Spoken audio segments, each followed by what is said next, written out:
오늘은 여러분의 소중한 돈을 지키는데 정말 중요한 정보를 가지고 왔습니다. 바로 2025년 9월 1일부터 달라지는 예금자 보호 한도 확대 소식인데요. 예금자 보호가 5천만 원에서 1억 원으로 상향됩니다. 많은 분들이 어차피 나라에서 지켜주는 거 아닌가? 그럼 그냥 1억까지 넣으면 되겠네. 이렇게 생각하시겠지만 그렇게 단순한 문제가 아닙니다. 오늘 영상에서는 예금자 보호 제도가 정확히 어떤 제도인지, 이번에 바뀌는 내용은 무엇인지, 그리고 지금 우리가 어떻게 준비해야 하는지 아주 쉽게 풀어드릴게요. 먼저 예금자 보호 제도란 무엇일까요? 예금자 보호란 내가 맡긴 돈이 은행이나 저축은행 같은 금융회사가 부도가 나도 예금보험공사에서 일정 금액까지 대신 돌려주는 제도입니다. 지금까지는 1인당 한 금융기관 기준으로 최대 5천만 원까지만 보호됐어요. 예를 들어 어은행에 6천만 원을 넣어놨다가 부도가 나면 5천만 원만 돌려받고 1천만 원은 돌려받지 못하는 구조였습니다. 하지만 2025년 9월부터는 이 한도가 1억 원까지 늘어납니다. 즉, 이제는 어은행에 1억 원을 맡겨도 1억 원 전액 보호가 가능해지는 거죠. 그런데 여기서 오해하지 말아야 할 게 있어요. 예금자 보호는 모든 금융상품에 적용되지 않습니다. 보호받을 수 있는 상품은 보통예금, 정기예금, 정기적금, 일부 CMA, 연금저축, 퇴직연금 일부 이런 상품들이고요. 보호받지 못하는 상품은 펀드, 주식, 신탁, 변액보험, MMF, 실손보험 등입니다. 즉, 예금이라고 해도 예금자 보호 마크가 붙어있는 상품인지 꼭 확인하셔야 합니다. 은행 직원이 안전한 상품이에요 라고 말해도 무조건 믿지 말고 직접 확인하세요. 또 하나 중요한 점, 예금자 보호는 금융회사당 1인 기준입니다. 어은행에 1억, 비저축은행에도 1억을 넣으면 각각 보호돼서 총 2억 원까지도 보호가 가능합니다. 그래서 가장 기본적인 전략은 예금을 분산해서 맡기는 것이에요. 한 통장에 몰아넣지 말고 1금융권, 저축은행, 지방은행 등 여러 군데로 나누어 두면 리스크를 줄일 수 있습니다.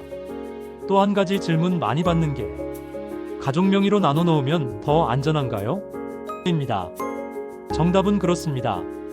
남편, 아내, 자녀 각자의 명의로 1억 원씩 예치하면 각자 1억 원씩 보호받을 수 있습니다. 즉, 가족 전체 기준으로 2억, 3억까지도 보호 가능한 셈이죠. 하지만 주의하셔야 할 게 있습니다. 명의만 빌리면 안 됩니다. 실제로 그 사람의 자금이 아니면 증여로 간주될 수 있고 세금 문제가 생길 수 있습니다. 그래서 가족명의 분산을 고려하신다면 꼭 세무 전문가 상담을 받아보시는 걸 권장합니다. 그렇다면 저축은행이나 지방은행에 넣어도 괜찮을까요? 정답은 예, 괜찮습니다. 예금자 보호는 1금융권뿐만 아니라 저축은행, 지방은행, 새마을금고, 농협중앙회 등 대부분의 금융기관에서 동일하게 적용됩니다. 오히려 저축은행은 금리가 높아서 더 유리할 수 있어요. 하지만 역시 한 금융기관당 1억 원까지만 보호되기 때문에 분산은 필수입니다. 그리고 또 하나, 예금자 보호 한도에는 이자도 포함된다는 점 잊지 마세요. 예를 들어 1억 원짜리 예금 상품에 가입했는데 만기 시 이자가 500만 원 붙었다면 총 1억 500만 원이 되겠죠. 그 중에서 1억까지만 보호되고 500만 원은 보호 대상에서 제외됩니다. 그래서 계약 전에 이자 포함 금액이 1억 원을 넘지 않는지 꼭 확인해야 합니다. 자, 정리해 보겠습니다.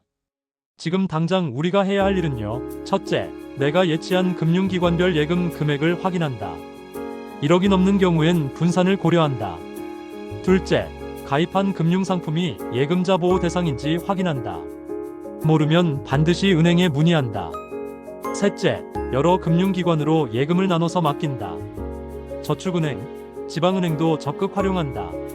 넷째, 가족명의 분산을 고려할 땐 세금 문제 없는지 전문가에게 상담받는다. 이번 예금자 보호 한도 상향은 단순히 숫자만 늘어난 게 아닙니다. 여러분의 자산을 더 안전하게 지킬 수 있는 기회예요.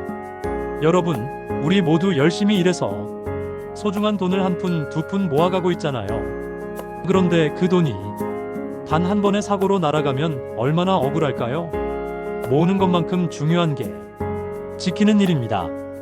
그리고 이번 예금자 보호 한도 확대는 바로 그 돈을 지킬 수 있는 절호의 기회예요. 2025년 9월 1일 꼭 기억해 두시고 그 전에 미리미리 준비하세요. 이 영상이 여러분의 돈을 지키는 데 도움이 되셨다면 좋아요, 구독, 그리고 알림 설정까지 부탁드립니다.